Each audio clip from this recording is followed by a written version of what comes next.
All right, everybody. So, as you all know, Jordan Peterson is in many ways the father of internet dude bro, anti intellectual, no, zero fatherless behavior, conservative demagoguery. Like, when I really think about it, obviously he's not the first that's come along to do what he does, but as far as the online, like, sphere of Zoomer political discourse, that's constantly like that we exist in right now. Jordan Peterson was like the first one to come along and really gain a reputation as a smart, well-educated, well-reasoned guy. And when he came into the scene, he was very well liked and very well respected. Even though half the advice that he gave is the kind of thing that you could find in a fortune cookie from a restaurant, and the other half of his advice was the kind of stuff that you would find in pretty much any border, just like Christian, like Christian children's cartoon.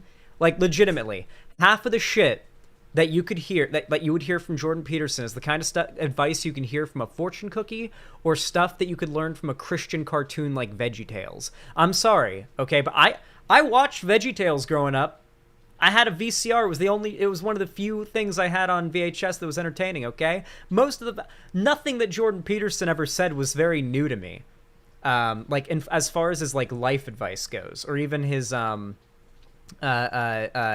philosophical stuff, or his, Christian theological, moral construction of argumentation. Like, none of that's even new to me. But the way that he did it, I'm not bashing VeggieTales. My point is that VeggieTales is a cartoon for children and teaches the values that Jordan Peterson claims to teach way better than he does, only Jordan Peterson teaches it to fucking adults. So, and like, nearly adults. I'm not attacking VeggieTales. VeggieTales goes hard, guys. I'm not attacking it. I'm saying that VeggieTales has already covered this ground, so Jordan Peterson is just, more or less like, there's nothing new about most of his advice. But nonetheless, it wasn't the actual advice, the actual words coming out of Jordan Peterson's mouth that a lot of the people who liked him enjoyed. It was who it was coming from.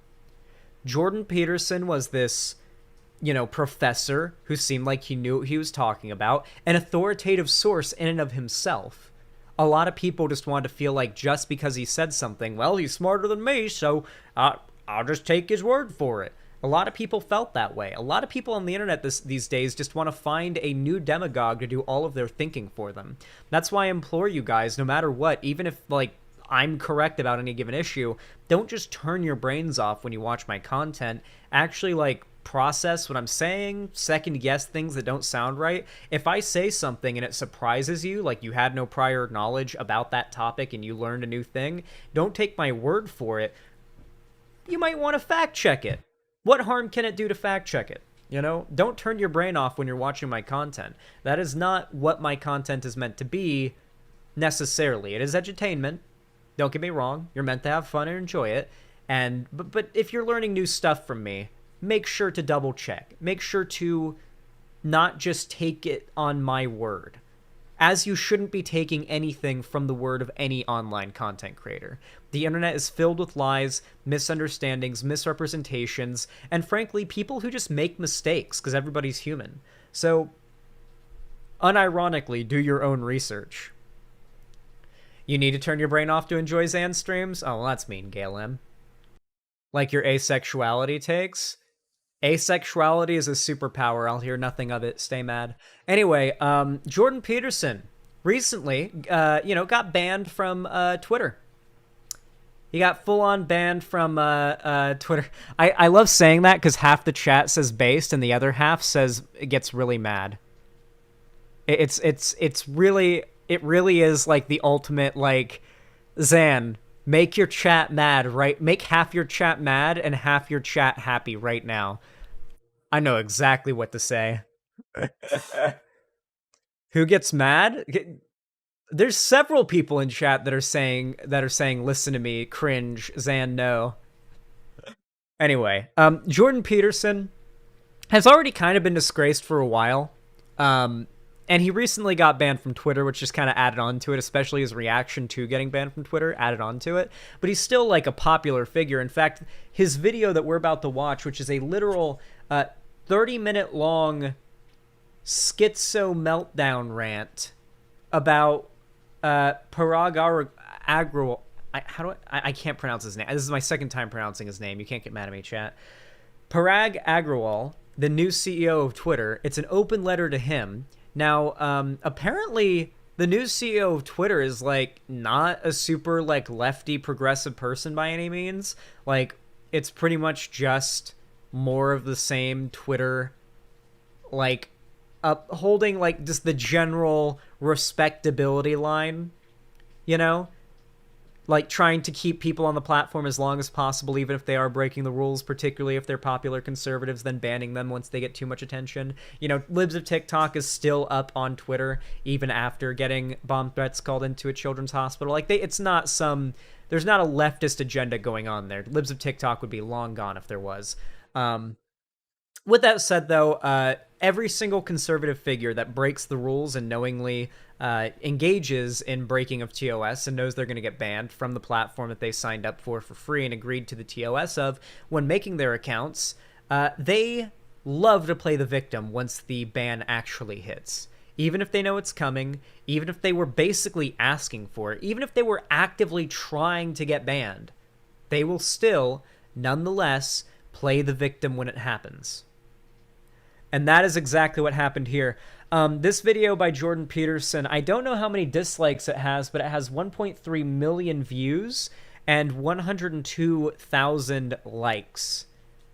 So there's a good chance that this video got ratioed pretty hard, especially because it's... I mean, let me look at the comments. You're not going to believe this, chat. This is the third comment on the video. This is the... You know how I said that Jordan Peterson fans engage in fatherless behavior?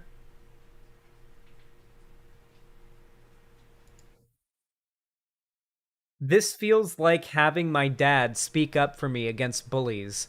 I haven't felt that since I was a child over 50 years ago. I know you can't see past the chat, but I read it for you. So...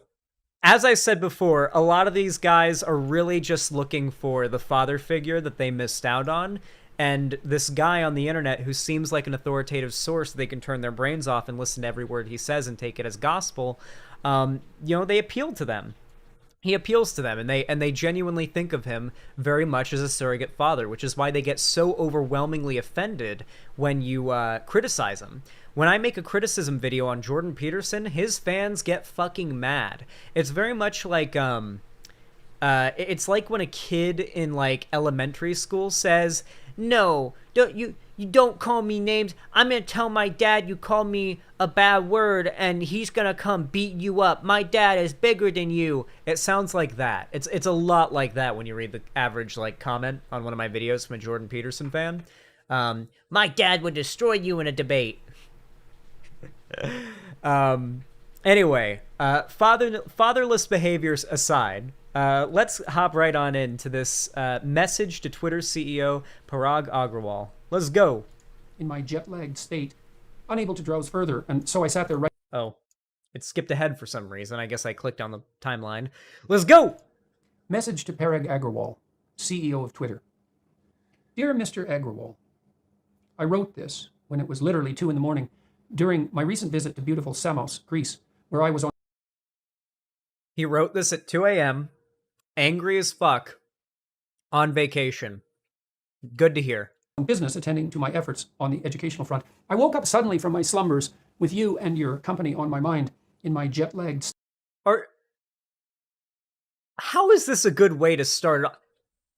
I'm so mad that I literally woke up at 2 a.m. in a cold sweat, determined to get on my computer and start typing out a script to rant about the CEO of Twitter banning me, even though when Jordan Peterson got himself banned, it was a publicity stunt where he actively and purposefully was trying to get himself banned for repeatedly misgendering a famous transgender celebrity. He was repeatedly publicly and openly misgendering Elliot Page, engaging in harassment. He knew he was going to get banned, and now that he has, he's trying to drum up a publicity campaign over it. Which, to be clear, that's what this is. This is all a grab for attention to make Jordan Peterson relevant again. Jordan Peterson has not been broadly relevant to politics for a hot minute now, especially since, the thing he basically staked his career on, which was Bill C-16 being like an Orwellian anti-free speech overstep that was going to cause everybody who accidentally misgenders someone on the street to get sent to prison. It never happened. I don't believe anybody, I think one person so far has been charged on account of Bill C-16 due to the harassment of a trans person, repeated misgendering, and repeated zero. No, I believe one person has, and it was genuine harassment. Like, no, it's zero still? Is it still zero? Well, I guess it's still zero. I was under the impression that it had very recently, one case had happened, and it was without a doubt, it was like a case of harassment and like threats. Oh, hey, little hummingbird friend. I got a hummingbird that likes to come up to my window and hover there and look at me. He got arrested for abuse charges. Then they added the transphobia onto it. Hey, thank you, Dendrago. You're right. Yeah. Okay, there was a story that there was somebody who got charged because of Bill C-16. Bill C-16 charge. To be fair, the Bill C-16 already existed, and it's an addendum to an already existing bill. Oh yeah, here we go. From the Jordan Peterson subreddit, arrested for Bill C-16. He was arrested for violating a court order not to discuss the case, not for using pronouns incorrectly. You need to get these things straight. It's a Jordan Peterson fan calling out Jordan Peterson for on Jordan Peterson's subreddit for lying about Bill C-16 and the case that happened recently. That's funny. The first thing that comes up is the Jordan Peterson subreddit, and it's a Jordan Peterson fan calling him out on his subreddit, saying, please, Mr. Peterson, please get these details right. It makes you look bad. All right. State, unable to drowse further, and so I sat there writing instead of sleeping, which the more cautious and sensible part of me wished devoutly I was able to do instead. A few weeks ago, the wise folks at Twitter deemed it necessary to my man's somehow still talking slow, even though I'm at 1.5 speed. So let's up it to 1.7 speed. Suspend my access to that platform, despite the fact that I had several million followers, despite the fact that I had used the platform in good faith, despite the fact that I had put in the years of time and effort necessary to gain such an extensive following. What does this have to do with anything? I like how these people will like to drum up all this sympathy before mentioning, oh, by the way, I actively broke the rules in a publicity stunt attempt to get banned. He got banned because he broke the TOS he agreed to. This is 1.5x speed. This is 1.7x speed. Despite the fact, as well, that I was a genuine force on Twitter, trending with a rather appalling and frightening degree of regularity. In many ways, I'm your monster, sir. The reason for the suspension? It's not exactly clear, because very little is exactly clear, Mr. Agrawal, with regard to your social media network, apart from the fact that you allow an awful lot of misbehavior. What with the appalling proliferation of anonymous and near-demonic trolls and bots and professional manipulation of the public space by actors such as the Russian... Jordan Peterson does not... Wait, hold on. What's going on here? What we got here? What we got here? What was that? And near-demonic trolls and bots and professional manipulation of the public space by actors such as the Russian and Chinese governments, and the proclivity of your own people to... Hey, listen, I will say, credit to Jordan Peterson for actually acknowledging the fact that the Russian government has, in fact, used large social media. This is a very low bar. This is an extraordinarily low bar, but it is very hard to get even the most moderate conservative to accept the reality that Russia has a distinct interest in, pushing far-right sentiment here in America, particularly in pushing, general division here in America, and that there are groups run by the Russian government meant to run bot campaigns for political opposition and political parties and figures out here in America. It is real. It is a thing that is guaranteed and confirmed, has happened and is happening. So I guess it's nice that he acknowledges it. As for the bot spam and the trolling, it's funny that Jordan Peterson would condemn trolling when half of his like fans probably call their daily harassment of every trans person that they meet on Twitter trolling. And meanwhile, half of the hate comments that the average left wing account gets on their tweets look like they come from conservative bot accounts. So, I don't know, Mr. Peterson.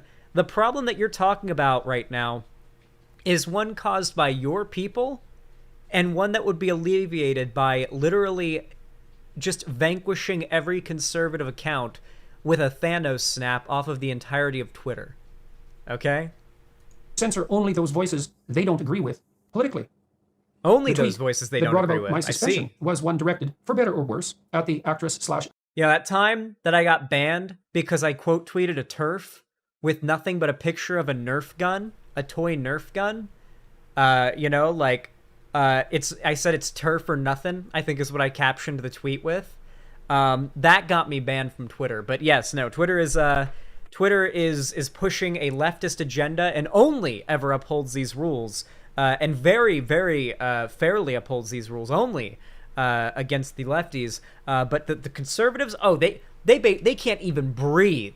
Conservatives can't even so much as cough on Twitter without getting banned. Oh, not even a step they can take anywhere without getting banned. It's like they just do nothing and they just keep getting banned. It's amazing, am I right? These massive conservative figures who make so much money for Twitter, they just keep getting banned for no reason.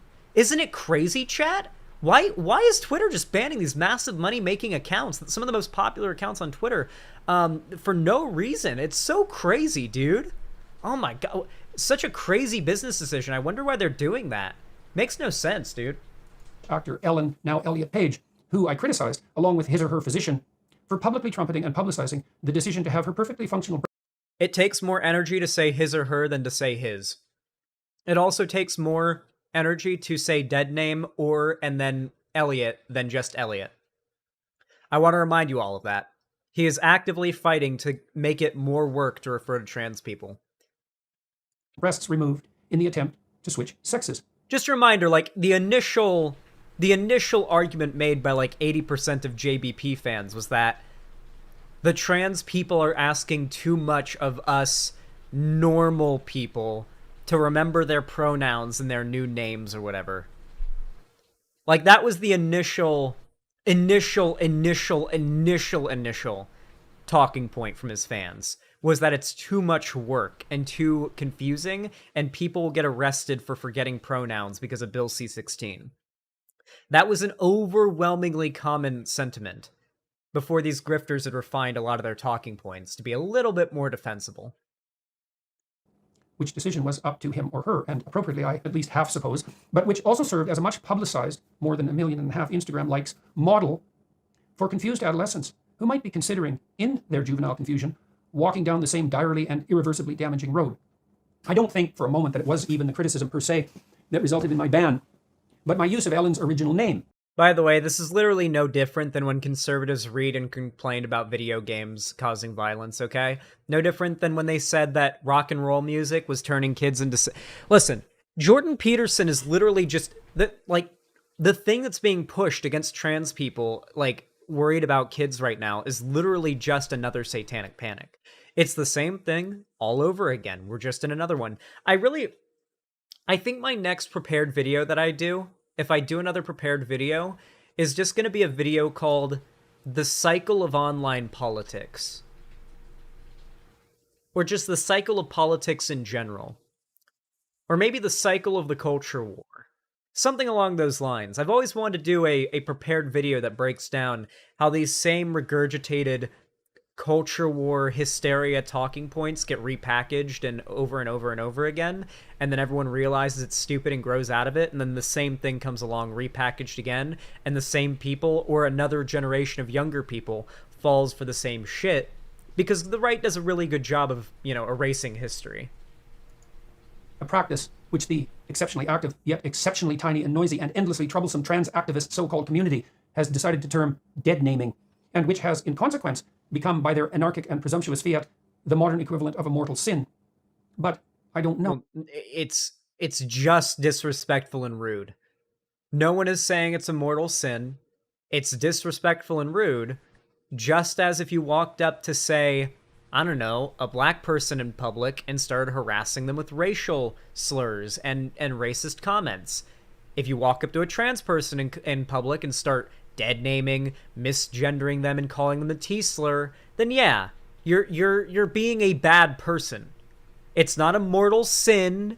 No one's saying that you're like a fucking demon or something. Like there's no evangelicalism being attached to this. It is literally just, oh, that person's a bigoted asshole who doesn't know what they're talking about. That is literally all that's being said about Jordan Peterson. But there is a very, very strong desire from these people to be a victim. And I'm going to be clear here. Sometimes it feels nice to feel like a victim, especially when things in your life aren't going perfectly.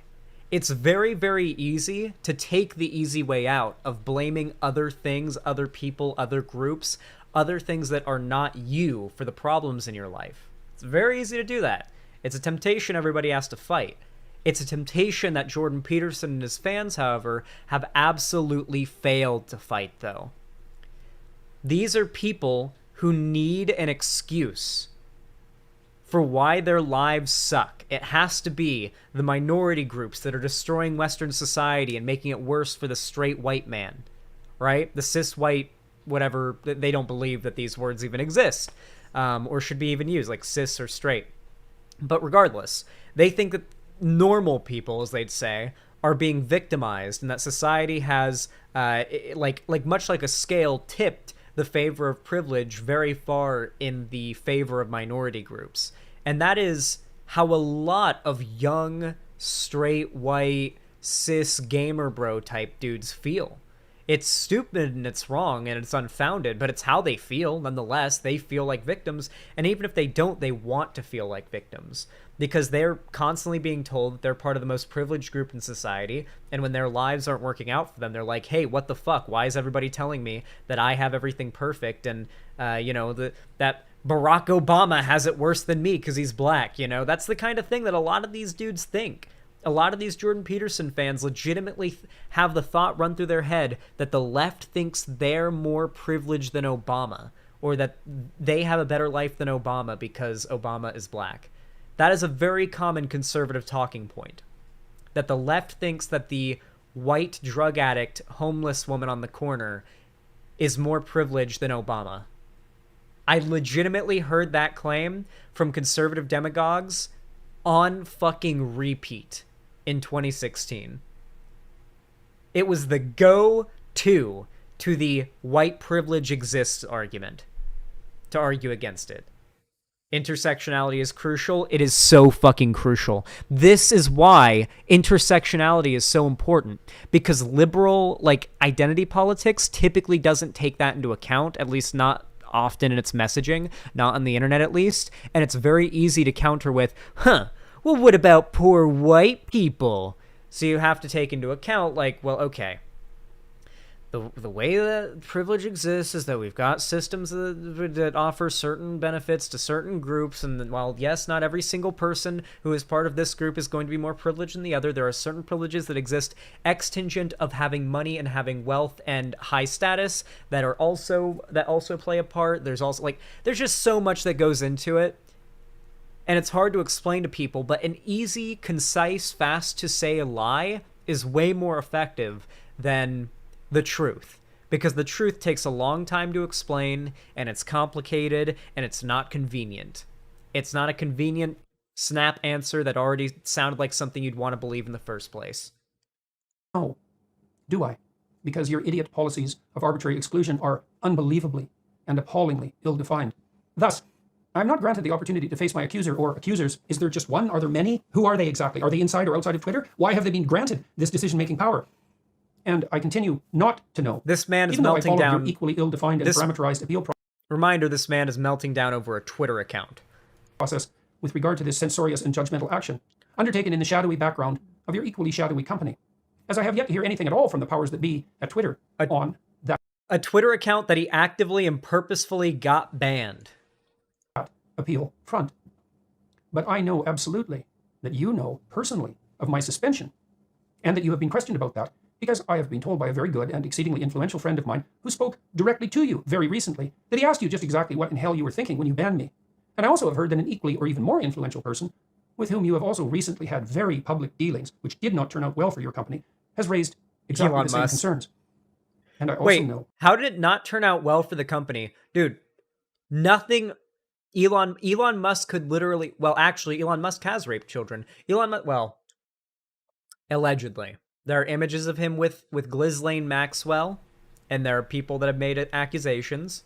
That is as much as I can legally say, I believe. Elon Musk lawyers terrify me, so I'm not even gonna try to go down that road.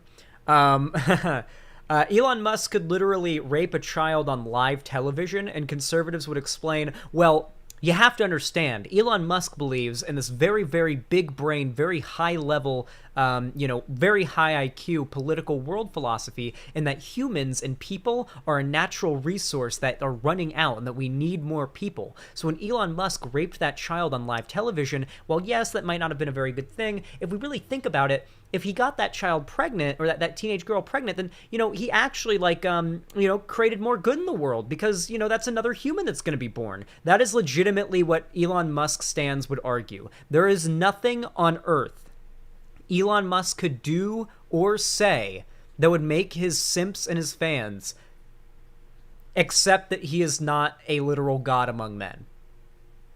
He has, without a doubt, the biggest cult on Earth. If you think Donald Trump and the MAGA cult are the biggest cult on Earth, you're fucking delusional. Elon Musk's cult is goddamn global. Every wannabe tech bro, cryptocurrency enthusiast, has to borrow money from their girlfriend's boyfriend for their crypto and stock trading endeavors. Like, every one of those guys all around the world is a huge fan of Elon Musk. Dude, the amount of fake clickbait science videos that come up on YouTube with millions of views are fucking crazy. Like, oh my god, if you go to the YouTube Shorts algorithm, or like the YouTube Shorts thing, and you just like sort by newest or like most popular, like trending shorts, there's a text-to-speech bot that literally can make anything come out of what sounds like Elon Musk's mouth. So what these channels will do is advertise fake, like companies, like scam companies making up fake inventions will make advertisements pretending to be like Mr. Beast or like Elon Musk or something, and scam like millions of Elon Musk fans into liking their video and watching it. And it's literally a text-to-speech bot of Elon Musk's voice talking about their new scam fake invention. These videos plague the Shorts algorithm, and just the regular YouTube algorithm too. Millions of views, and the comments are filled with Elon Musk stands that believe the shit is real. Because, oh, Elon Musk said it, must be true. They turn their brains off when they hear that guy's voice. I don't know what it is about him that makes people believe he's so fucking smart. I guess it's because he's so rich that he's able to fund so many tech bro schemes, but yeah. And it's because he's a memer. It's because Elon Musk is a memer that like talked about playing Overwatch in an interview like 5 years ago, and that's when I really started to see the internet broadly start to simp for Elon Musk. It was when that clip came out of him saying that he plays Overwatch and talking about his Overwatch main, and then everyone was like, oh, you're telling me this famous billionaire is a gamer? And then all the gamers wanted to hold up Elon Musk as like, see, the most successful person in the world is a gamer. Take that. That was unironically, yeah, he's like us. That was unironically a huge part of the mindset that caused Elon Musk to blow the fuck up. It's really embarrassing. There's not much of a moral condemnation I can give. I feel like just explaining what happened succinctly more or less gives you the idea of how you should feel about all that. But yeah, those are my thoughts on Elon Musk. Also, for the record, Elon Musk got BTFO'd in that whole Twitter thing. He tried to buy Twitter, which probably wasn't even a serious endeavor in the first place and was a midlife crisis, post-divorce, post-fifth divorce or whatever, vie for attention. The same goes for all his other weird conservative rants he's been having on Twitter lately. And it's literally just him trying to get attention, you know? He knows that conservatism is what supports his goal to make as much money and exploit as many workers as possible. We know about the horrible working conditions in his factories and stuff. He's done a way better job than his company has done a way better job than Amazon has of shushing up the leaks of poor working conditions and poor treatment of the workers in Elon Musk's companies. Amazon constantly has people talking about like how horrible of a company it is, yada yada yada. Oh, Jeff Bezos evil, yada. The same people that simp for Elon Musk will talk about how horrible Amazon is, and like they hate Amazon, they hate Jeff Bezos. But Elon Musk though, now that's a real billionaire. He knows he's a good guy. He's just like us, but a billionaire.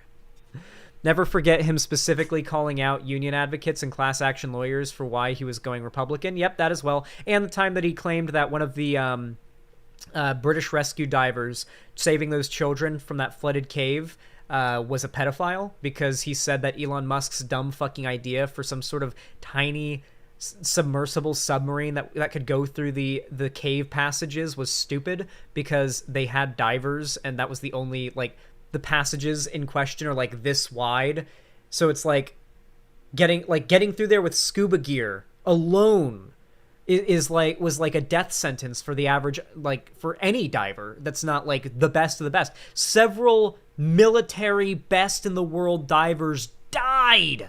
I'm pretty sure at least one died trying to get those kids out. That is how fucking dangerous of a cave dive that was. That was not a haha, Elon Musk tech bro submersible time, and then he called the guy a pedophile. Elon Musk is not a good person, but bad people will simp for him. Who would have thought? That you're demented and presumptuous shit attracts flies. Have their eagle eye on my account, or that a coterie of influential activists is monitoring my online behavior on Twitter assiduously, despite my banning. How exactly have I come by this information? Well, 2 days ago, I deleted the Ellen Page tweet. Why? When I said quite publicly that I would rather die than do so. Well, I needed to do some house cleaning on my account in relationship to some other tweets I had posted many months ago. A relatively minor matter. I would rather die than delete my tweet in which I dead name a trans person, is what he just said. That is how dedicated he is to this. I want you all to remember, there was a time when Jordan Peterson was liked by people on the left because he came off as this sensible, well-adjusted, kind of like this figure that was coming along to rein in the SJWs who were taking it too far. And he was like, I have no problem with trans people or their identity or their validity and all of that. I just do not like compelled language. Very interesting how his entire narrative has evolved since then, from I don't like compelled language to they are not valid, they are brainwashed, their identities are wrong, allowing them to exist and be seen by society is harming it, and they are contributing to the moral degradation of society. And not only that, but he also plays into the same conspiracy theories that recently resulted in a children's hospital having to shut down due to bomb threats because libs of TikTok claimed that they were doing bottom surgeries and top surgeries on children there, which just wasn't true, but libs of TikTok claimed it anyway, and predictably, because we know what libs of TikTok's fan base is like, the hospital got bomb threats. Libs of TikTok still up on Twitter. Every single post I've ever seen from libs of TikTok blatantly and explicitly breaks TOS. Twitter literally came forward 3 years back and admitted that they do not apply their terms of service equally to left-wingers and conservatives on their platform. They give the benefit of the doubt to conservatives. They said they can't uphold the rules equally because if they did, every conservative would be banned for hate speech, including the politicians.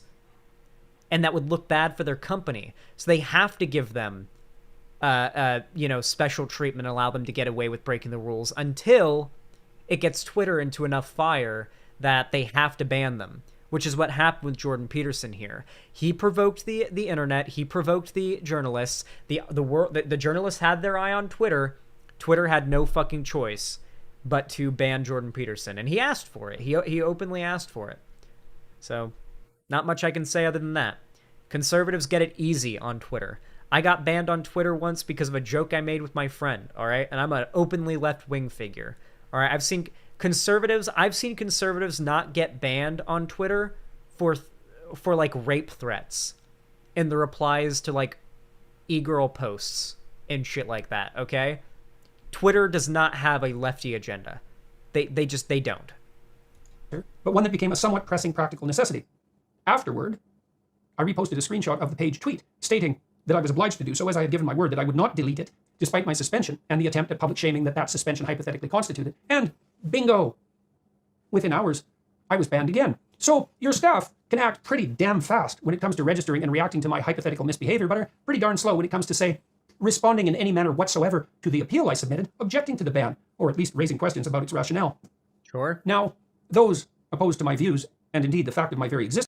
By the way, nobody who's in favor of TOS being upheld is against the idea of like appeal systems being like more fleshed out and having way more ability for you to actually get into contact with real employees. Nobody wants a TOS system that is constantly misfiring and constantly like sending off false alarms and getting innocent people banned. We want a system of moderation in TOS that is accurate, and if mistakes are made, it is extremely easy and guaranteed to have said mistakes dealt with. This is not one of those cases. Jordan Peterson's complaint here about like the ability to appeal the ban is irrelevant when the ban was 100% warranted. It's in the TOS. He actively broke the TOS knowingly, like baiting a ban. Like he did this on purpose. Might object, and do so frequently and vociferously on your hellhole of a platform. Hey, self-proclaimed evil capitalist and proclaimer of the value of free speech, the CEO of free market Twitter and his propagandistic minions have the right to allow or disallow anyone they choose to post on their privately owned platform. And that is true. You and they see that care with pronouns?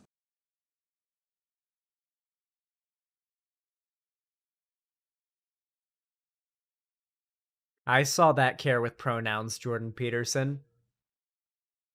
Oh, I saw it. Have that right, but have also clearly accepted a commensurate, although more implicit responsibility. In principle, at least, Twitter is a Yeah, sure. So, private companies to which I agreed to a legally binding contract of terms of service to make my free account on said website. Yeah, the ban was, that private company is allowed to decide who they want to have on their private platform. That I signed an agreement as to like the terms of me being allowed on said free platform. But yeah, no, it was completely out of nowhere, and I don't agree. I don't agree with it actually. Like what? He said, yeah, I understand it's a private platform. They're allowed to do this, but here's why they shouldn't be allowed to. What is the whole point of this if they're, at the end of the day, their argument is these platforms should not allowed to have moderation against hate speech? These private platforms run by private companies in our capitalist country. Of course, these conservative types will rarely honestly tell you what capitalism, socialism, and communism are. For those of you that are unaware, capitalism is an economic system based around that of private ownership. Okay? You are allowed to privately own land, businesses. You can own like the company that you started. You can give people ownership or sell your pieces of ownership. This is something that does not exist under communism or socialism. These people say socialism or communism is when trans people are in a cartoon. They are not honest about what they believe. They aren't even honest about what their opposition believes, because if they're honest about what their opposition believes, their arguments start to look evil. They start to look fucking evil. They really do. Because when you actually start honestly arguing with people whose goals are to like make sure people live happy, healthy lives with as little suffering as possible and maximize as much freedom and like happiness as possible, when being anti those things is your entire political worldview and you're honest about it, it's pretty hard to sway people to your side. That's why these people have to lie about their beliefs and sort of wrap up what they really mean in weird platitudes and dog whistles and weird wraparound words that sound like they mean things they don't, or they sound reasonable, but when you really logically dig down to the core of the belief, you realize, holy shit, this person supports some really disgusting shit. Platform that owes its very existence to the habit, tradition, and right of free speech, the very foundation stone of the great country in which you operate, and has as the only possible justification for that existence outside of sheer instrumental greed its hypothetical contribution to the exchange of views that make up part of philosophical and political discourse, and humor and wit and Of course it's a greedy, it's a private corporation. Of course it's greedy. And communism is a stateless, classless, moneyless society. They'll never admit that. Conservatives can never admit that communism is a stateless, classless, moneyless society. They can never admit that's the definition of communism, because for all of communism's faults that someone can genuinely go after, for all of the well, what about this? What about that? How would this work? Yada yada. For all of that, conservatives can't even be honest in their concerns or criticisms of communism, because they can't even acknowledge what it actually is. Because what they call communism is stuff like, this private corporation is selling shirts and pins with pride flags on them at Disney is selling pride shirts at Disney World, is like what they call communism. That has nothing to do with a stateless, classless, moneyless society. That's not communism. They can't be honest about what these words mean. It's the card says moops tactic. Exactly. If you're a lefty and you're on the internet, I'm not saying that Ian Danskin's videos are the end-all be-all, but if you haven't watched the alt-right playbook videos, not only are you just missing out on some good-ass entertainment, but you're also missing out on some very good articulation of thoughts, feelings, and points you probably had for a while now that are just very well and succinctly put together into a pretty solid set of videos. Highly recommend the alt-right playbook videos. Anyway, back to it. Indeed, the narcissistic and often near psychopathic commentary that accompanies such exchange, particularly in its electronically mediated form. And I would say that your company does a remarkably and singularly bad job of bearing that responsibility, as your former security lead has just fortuitously pointed out in an interview in Time magazine, which is not exactly a bastion of the conservative or even classic liberal thought that you seem to oppose so randomly, arbitrarily, casually. Twitter opposes classic liberalism, okay? That is the hottest take I've heard today.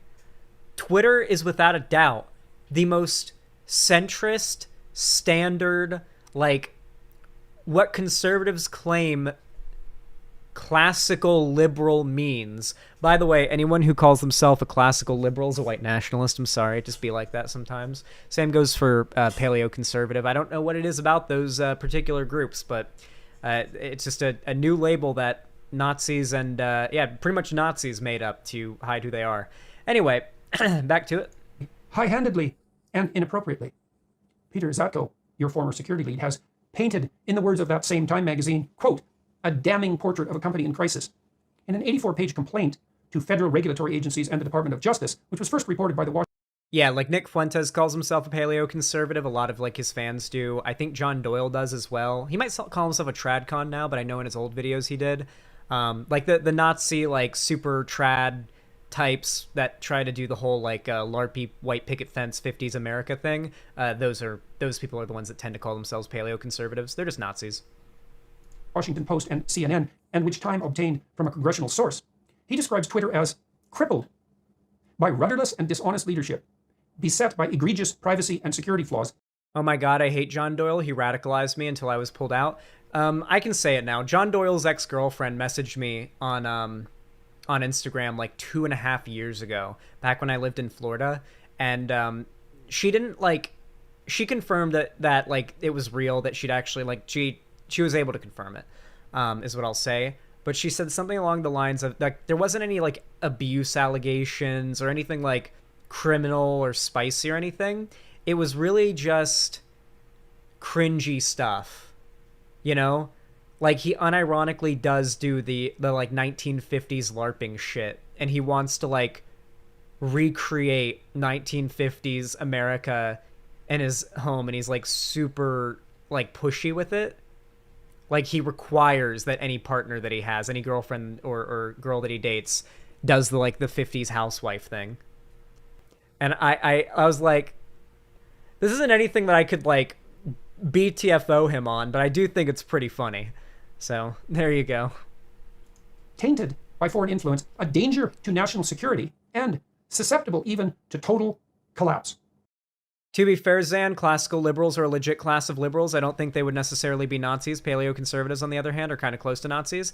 The problem isn't like what the actual groups are. Like if you look up classical liberalism and find out what it is, it's not Nazism. Paleo-conservatism is pretty close to Nazism, but in literal, like the literal, like paleoconservative ideology isn't like literally one for one Nazism by any means.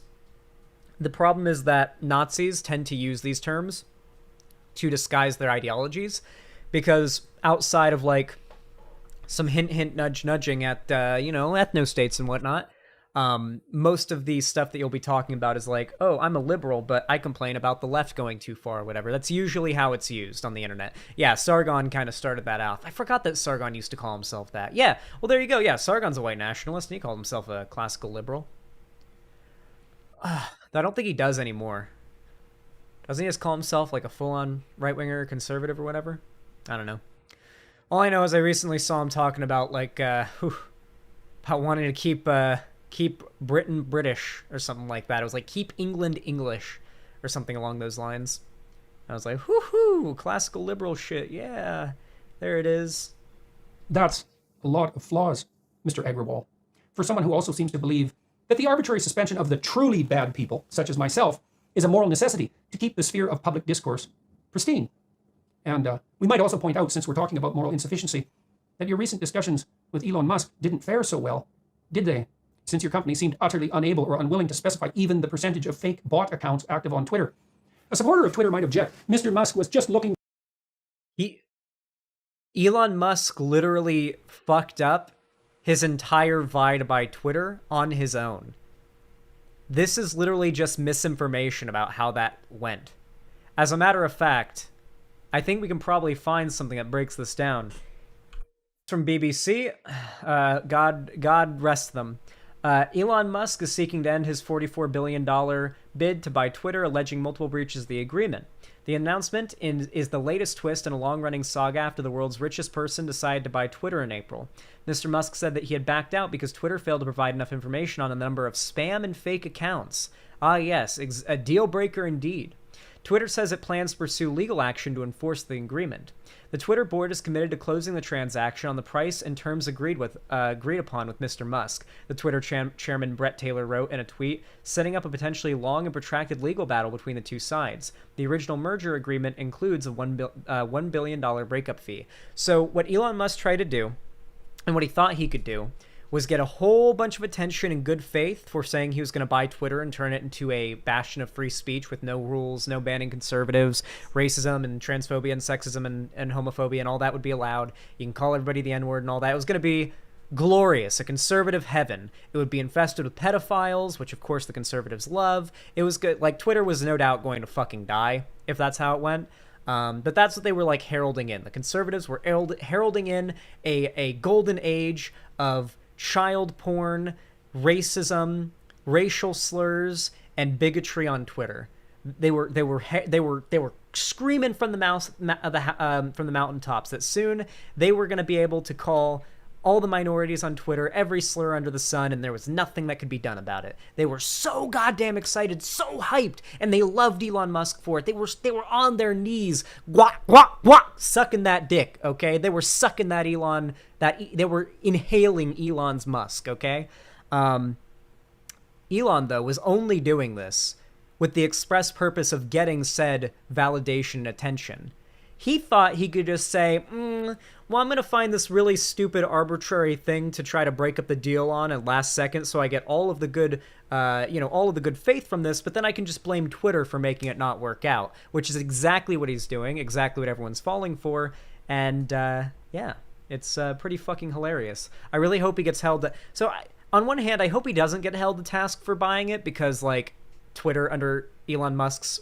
Well, actually, I don't know if Elon Musk would really be able to turn Twitter into what he claimed it was going to become, because it would not, it would be a complete money dump. Twitter would die. No one would advertise on it anymore, except all but those fake mobile game ads would be all, and like porn ads would be all you'd get advertisements for on Twitter anymore. Like basically every minority group would leave Twitter en masse because it would be legal to just like, or not legal, it would be like allowed to just like get together with your group of white supremacist buddies on Discord and like harass random minorities off the internet, like what used to happen back in the old days before TOS was really enforced that much. Yeah, just generally, like, I don't think that would have happened because it would have been a complete like financial disaster for him. But regardless, that's what they wanted to happen, and it's what I guess he claimed that he wanted to try to do. It would be funny if he was held to task for it, because then he'd be forced to actually keep Twitter an existing, like, profitable venture, which does involve upholding TOS. For the way out of a bad deal. I personally find that argument weak to the point of preposterousness. It's not at all obvious to me that Mr. Elon Musk is anyone's fool, particularly not Twitter's. And one thing that absolutely remarkable man did was reveal to the world just how troubled your much vaunted and incredibly troublesome social media network. Dude, even Jordan Peterson needs a father figure, you know? Even the father figure of all the fatherless dudes on the internet is fatherless and needs a father figure. My sides hurt. Really is. And on the heels of that debacle, this whistleblower emerged. Not a good month for you, following as you have so recently in the footsteps of Mr. Jack Dorsey, who also seemed to regard the Twitter snake pit he helped establish but could not eventually regulate as a very good place to depart. And then we must discuss the issue of Donald Trump. The guy founded Twitter. I would Twitter. not exactly describe myself. The guy founded Twitter and ran it for like, what, 15 years or something like that? 13, 14 years? Is Jordan Peterson trying to argue that the crazy woke skulled lefty cancel culture mob that Jack Dorsey created on Twitter is what caused him to retire? No, I don't have any love in my heart for Jack Dorsey or by any means, but it just seems like such a contrived and like propagandized narrative. You know? I like how the narratives that these people have to spin they can usually be explained with much more simple, easy, like, understandings of a situation sometimes. Like, if you don't have to worry about debunking all of the lies these people spew out. But these lies are just so much more convenient for them to believe. It makes them believe they're fighting a war, a culture war, just by sitting in their room playing video games and watching YouTube videos, which is what I do, but I upload myself doing it on the internet. As a supporter of Mr. Trump, although I probably would have voted for him instead of Hillary had I been American, although who knows when push comes to shove, and do not possess the paranoia with regard to his machinations that characterizes his most fervent and often near-deluded opponents. I think that on the campaign trail and in office, he capitalized somewhat dangerously on the resentment festering among the working class, who were so carelessly and foolishly and arrogantly abandoned by their former political representatives on the Democratic side under Hillary Clinton.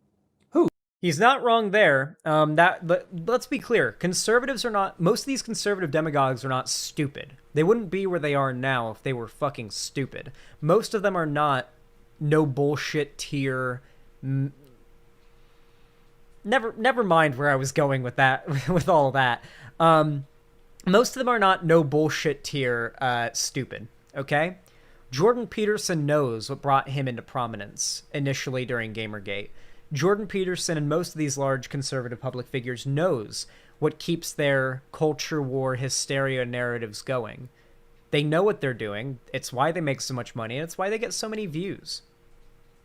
They're also very spineless. They're willing to kowtow to the popular opinion on things if they can sort of twist the narrative into their own kind of like their own sort of propaganda too. Yeah. No BS's negative neurons. Yeah. No BS's brain is like the first ever 5D object. You know those images of like what a 5D object would look like, where it's like hollow on the inside but also not? That is his brain. The first ever 5D object. You would think that would make a brain work better, but no. No, it actually means a whole lot less surface area, it turns out. Richly deserved, in consequence, the moral drubbing she received at Trump's hand. I think that appealing to that resentment, instead of putting forth a positive alternative vision, although he did offer some of that, risked increasing the sense that the fundamental institutions of America, your great country, yeah, his brain's a tesseract, have now been rendered permanently untrustworthy, instead of simply in need of some reparative vision, some maintenance, and a modicum of necessary house cleaning. I believe this was a mistake because the radical leftists who believe that everything should be burned to the ground, constitution, capitalism, tradition, identity, make the same claims. I do.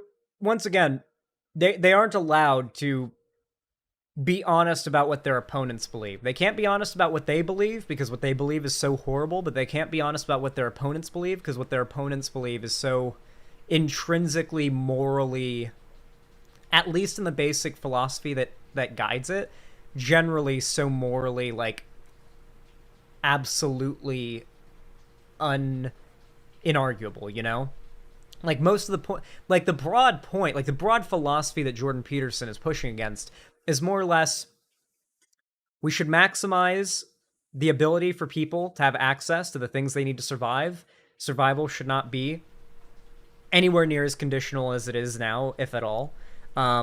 Society should be free for people to do what they want and live as they like to, as long as they're not hurting anybody else. And we should generally try to encourage a polite society that cares for the well-being of others and does not take joy out of causing misery to those that are innocent and don't deserve it. These are basically the three core, essential, most bare bones moral, like, guiding lights of most people on the left who weren't just born into it morally lucky. Conservatives have to muddy the water and make it seem as though that is not the case. That is not what they're fighting against, is what they have to make it seem like. They have to trick you into thinking they are not anti-good things, pro-bad things.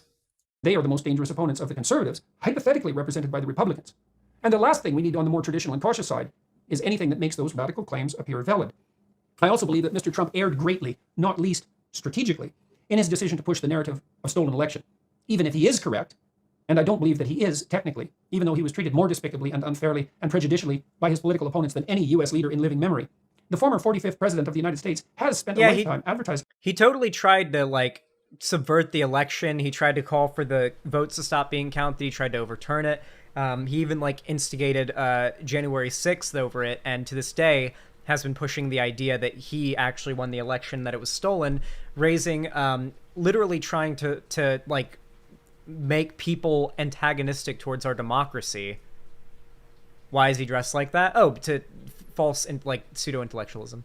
Anyway, yeah, like, to be clear, Donald Trump is more than a little responsible for spreading misinformation about the election. He was the bulwark of pushing said misinformation.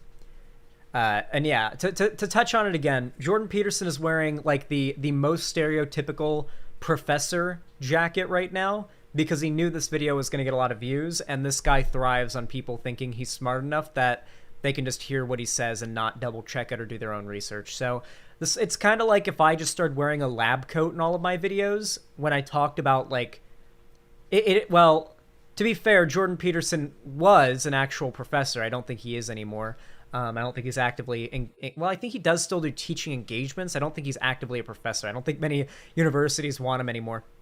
But he still has this air of authoritativeness to him, right? So it's, yeah, he quit. So it's more or less like it's very similar to, like, if I were to put on, like, a, you know what? Fuck it. I got my lifeguard. I was a lifeguard. I got certified with my from the Red Cross. It would be like if just with that medical training alone, if I put on like a lab coat and started saying I have medical training in my videos, and then started talking about, like, really authoritatively, I don't know, about, like, trans stuff, like, yep, I got my lab coat on, and I got Red Cross certified. That's medical training technically, and well, I say that hormones for all of the children, all of them, no matter what, gender dysphoria or no, all the children get hormones. That is the same level of credibility ought to be lended to that statement than to what Jordan Peterson is doing here now. He's just trying to make dumb people think he's smart. Himself, and very successfully, as the very model of a winner, as the man to whom such things as having an entire country stolen out from under him simply couldn't happen, as the man whose business acumen and street smarts were such that he could outwit and outfox and charm not only the world's most dangerous and intractable dictators, but his own nearby opponents on the political front in his own country. He did not charm the world's most dangerous dictators. He acquiesced to them in many respects. I'm not going to say that Trump was, like, especially Putin, but I'm not going to say that Trump was, like, on his knees giving Kim Jong-un the wah. But, like, he certainly was not pushing rhetorically or, like, as far as policy goes against Russia or any of our other, like, more contentious, contemporaries such as North Korea and China. Like, Trump was not hard on these countries. The hardest that Trump went was on China, and the ways that Trump went hard on China ended up hurting Americans. Do you remember Trump's fucking tariffs? Do you remember how quick conservatives have fucking buried the bullshit with Trump's tariffs, his steel tariffs, early in his presidency? Guac, not glock. Do you guys remember that? That was like one of the things that conservatives heralded as like, yeah, Trump's holding China to account. We're shrinking our deficit to China. Yeah, we're doing it. And in reality, all it did was just fuck over farmers and steel worker and like steel companies here in America, because the tariffs were on America. Like the tariffs affected American businesses and American consumers way more than it ever affected China's government, China's economy, or the people of China.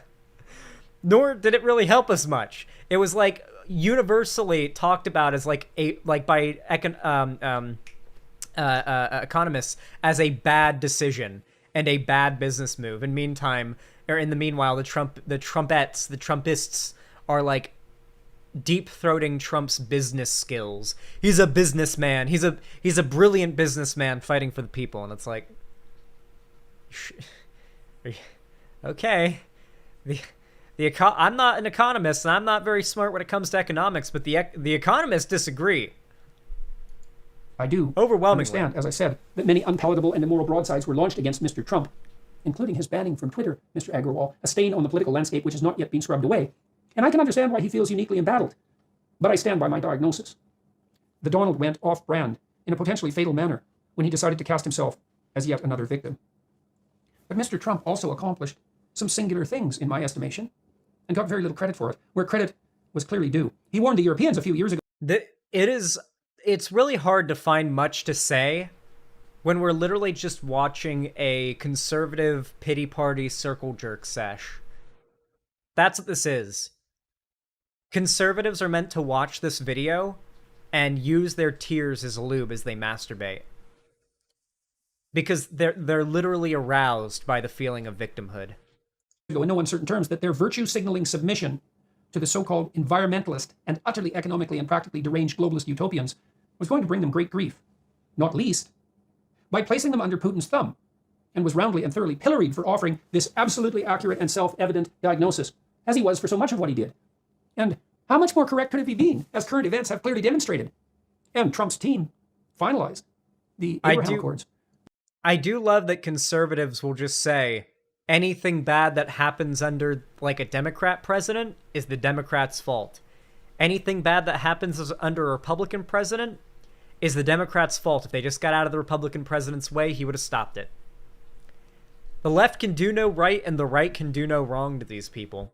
You'll notice, by the way, that when you watch, for example, my content, I do not believe that the left can do no wrong.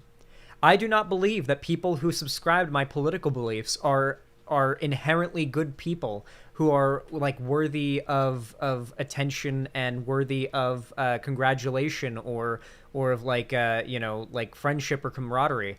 I don't like think that just because someone agrees with me, their poor behavior makes them makes me okay with them, you know? Like, I think that plenty of people on the left are wrong, even about their beliefs. Some people on the left believe the right things for the wrong reasons, and I call that shit out. I've got numerous pile of that on top of numerous videos calling out other people on the left. I'm willing to accept that the left has extreme problems in it when it comes to large groups of its community believing, bad ideas or fucked up ideas or what poorly thought out ideas or ideas that are maybe correct but for the wrong reasons, and it leads to problems. I've done it all the fucking time. People on the right like this, these demagogues, do not do that because they are not here to inform their audience with nuanced, non-black and white issues. They're here to get views and to make money and to push propaganda.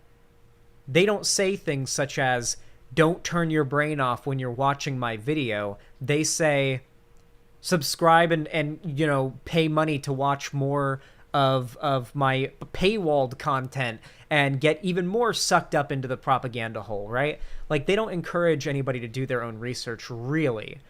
Like, the closest you'll hear to do your own research is about vaccines, and when they say do your own research, it comes along with a link to their favorite anti-vax figure spreading misinformation. And so by do your own research, it means look at my stuff. Which could obviously have been expanded more recently to include the Saudis. The Saudis, who work diligently in the background to make that impossible peace with Israel a reality, who offer at least a comparatively desirable alternative to the Iranians, and who might well have been willing to provide the emergency fossil fuel. Conservatives sure do love deep-throating Saudi Arabia. Isn't Saudi Arabia's economy that's entirely dependent on oil, dying right now? Isn't Saudi Arabia, trying to save its economy? What's going on there?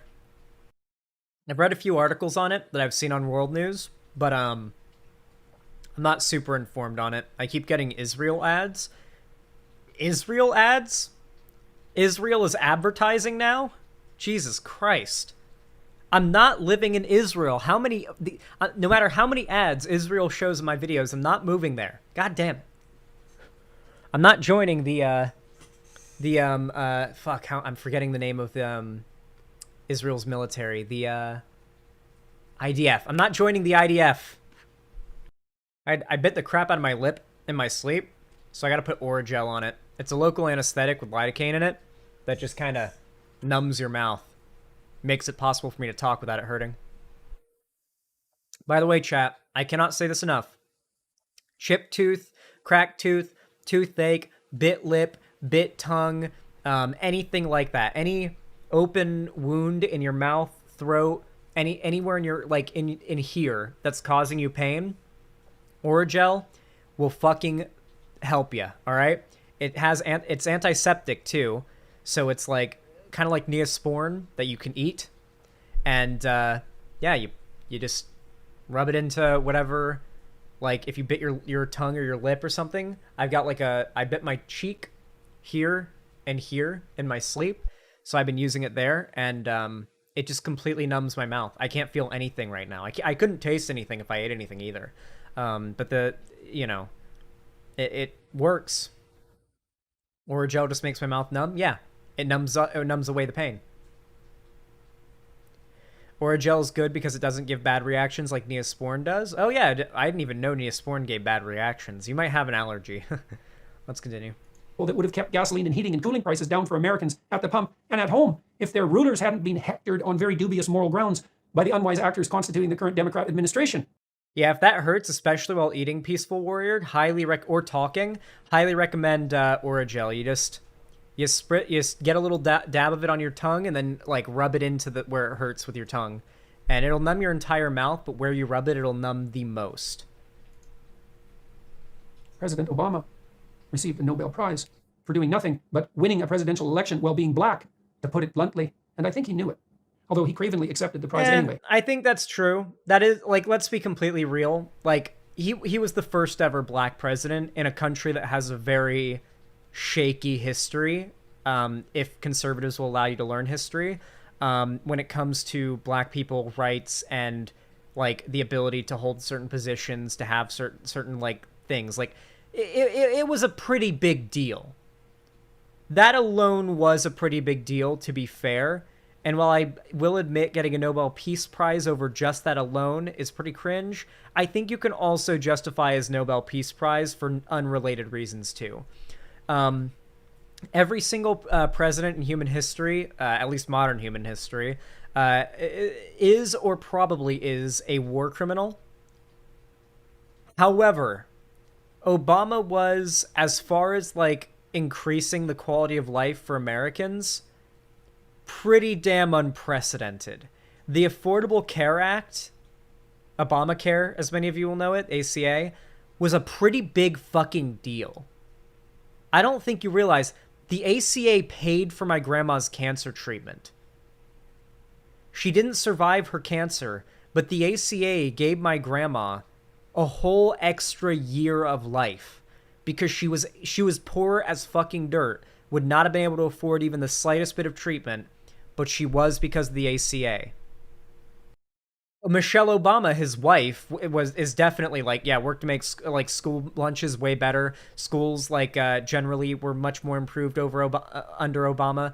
I could probably like Obama and his administration federally legalized gay marriage. That's on the fucking ropes right now. But that was still him in his administration. Like, to be fair, Obama did rein in some like pretty revolutionary progressive policies in his time. He wasn't perfect and he did some shitty stuff.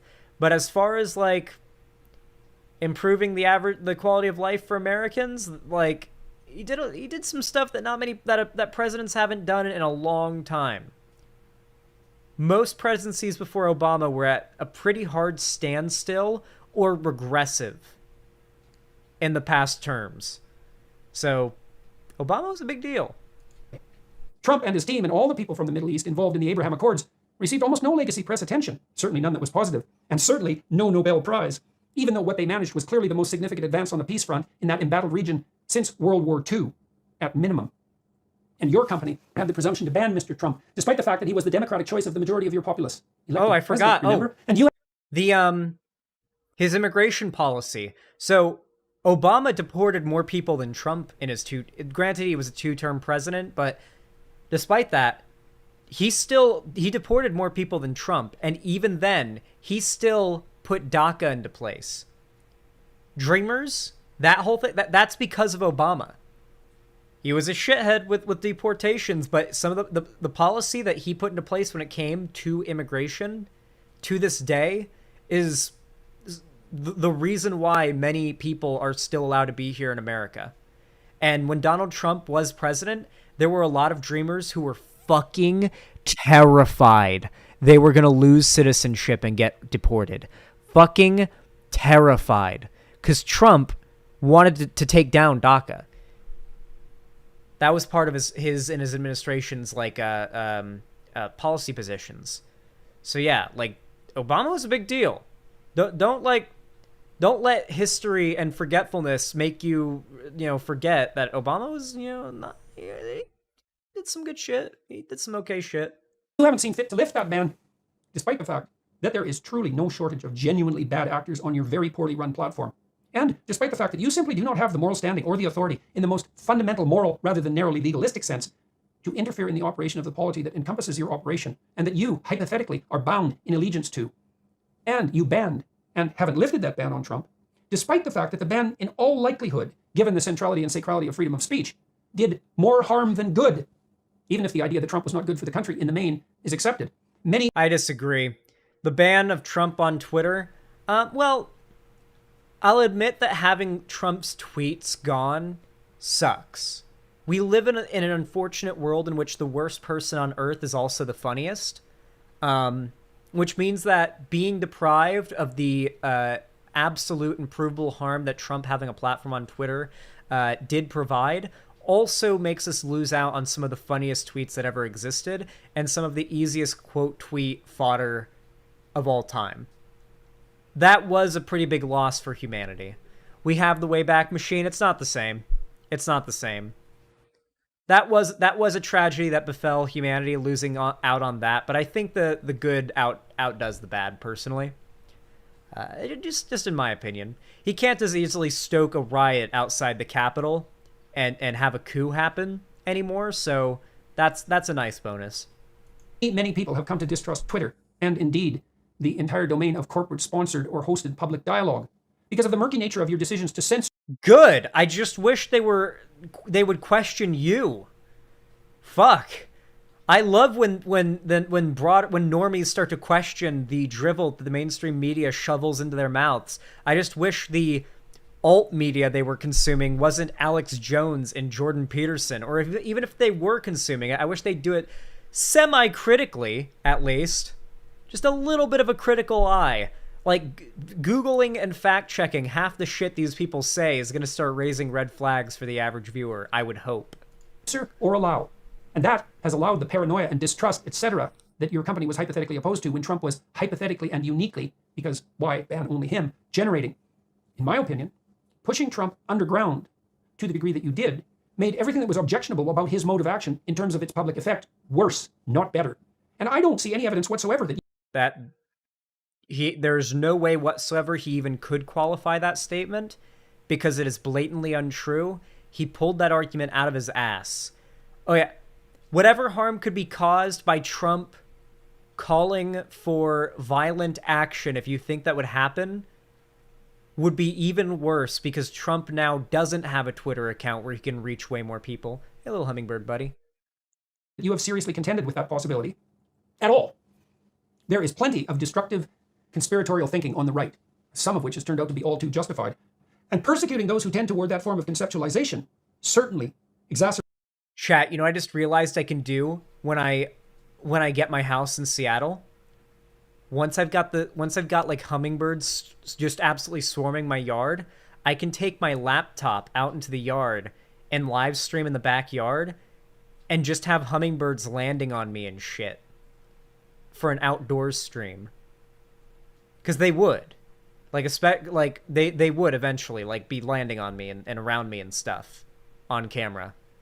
That's gonna be a dope stream. Donate if you want to get us closer to that, guys. Exacerbates the tendency. But in this era of self-defined identity, you and your people feel good about it. And that's what counts. Although objective facts tend to be pesky things, and they are not so easily dispensed with. You could have just let him continue with his Twitter actions and let the people judge. That's what the Constitution of your country enables them to do. And you interfered with that. And you haven't changed your mind. And you've doubled down instead. So despite mad. the revelation of your own company's clear and ongoing moral and practical inadequacy. Back to my situation. From the domain of more general concerns about censorship and carelessness, I have, frankly, found it a relief to be banished from the Twitter world. The anonymous trolls, psychopaths, narcissists, He's ending it with a quartering style, but I'm not mad though. and Machiavellians allowed by your own inconsistent and psychologically I'm inappropriate not rules mad though, make operating guys. there on any scale. I'm not mad, but here's my half-hour video ranting about being banned off of Twitter. But frankly, I'm not mad. I'm really not mad. But here's my half-hour video about how mad I am and how this is unacceptable. Christ. Frustrating and anger-provoking beyond tolerance. The fact that you so casually enable that tiny minority of cowardly anonymous people who have nothing better to do than cause trouble by generating and promulgating the kind of derisive, contemptuous, LOL, LMFAO, bro, brah, dude comments. I'm just going to cut through the dog whistle here and just outright say it. He's talking about Black Twitter. He is. He's talking about Black Twitter. He's mad about black people on Twitter. He's talking about AAVE here. I believe what he's referencing here generally is AAVE, and he's triggered by black Twitter. I'm fairly certain that's what he's complaining about right now.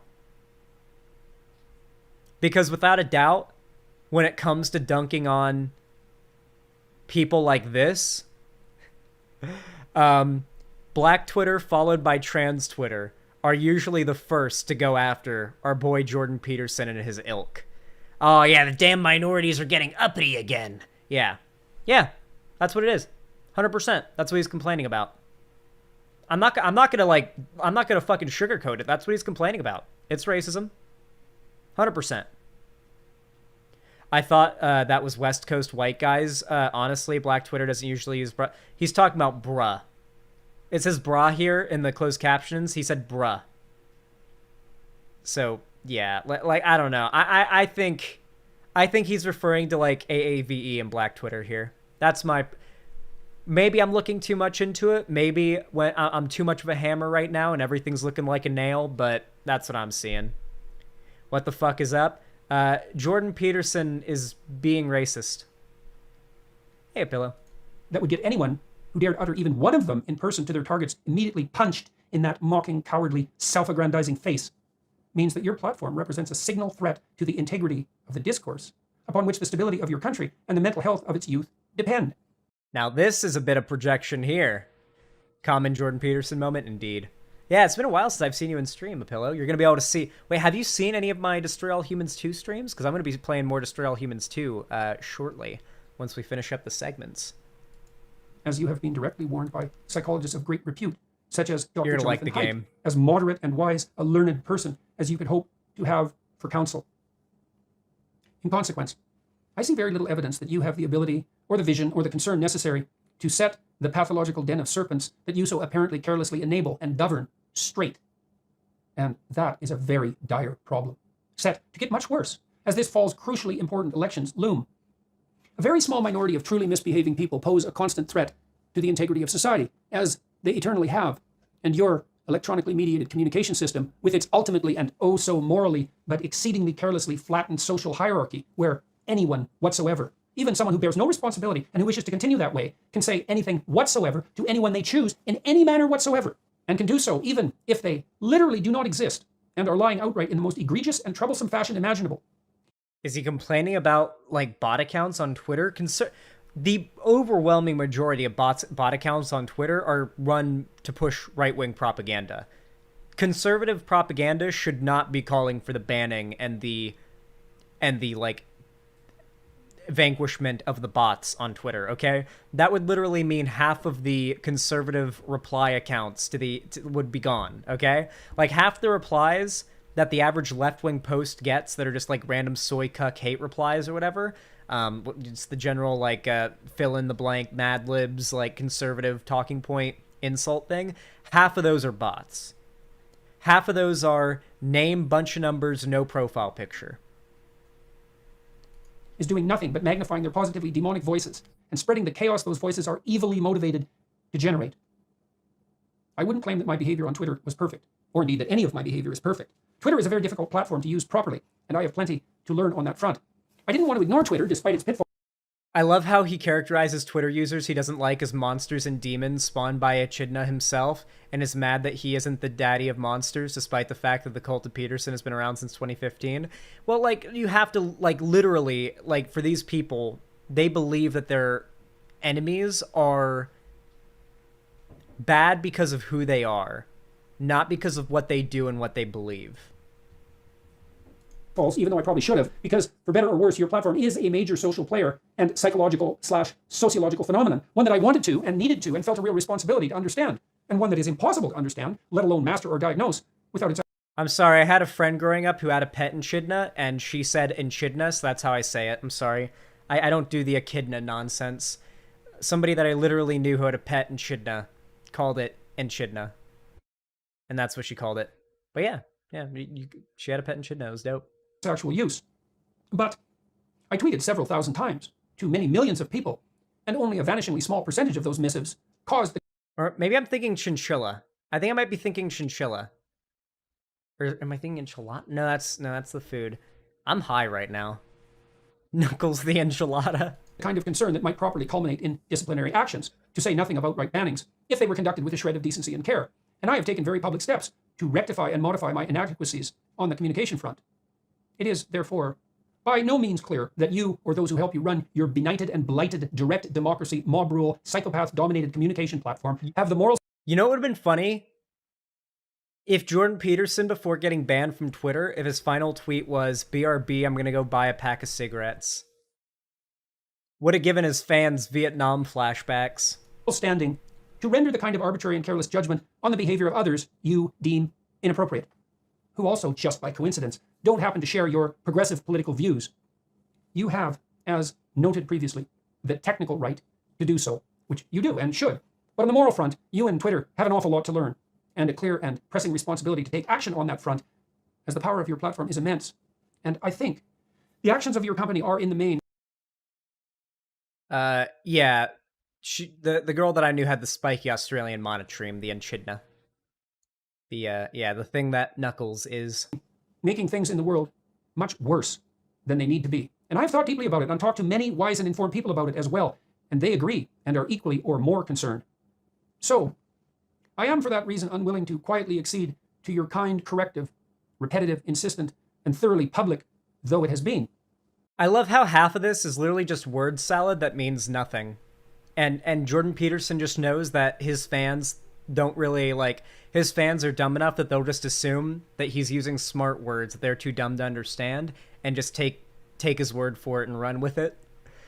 I would also, in closing, like to reiterate my irritation at the facts that, 1, I was banned from your platform without anything other than a Please generic hurry, and I have to self-serving piss. low-resolution explanation. Mr. Peterson, please hurry up. I really have to piss. I drank a whole can of Monster.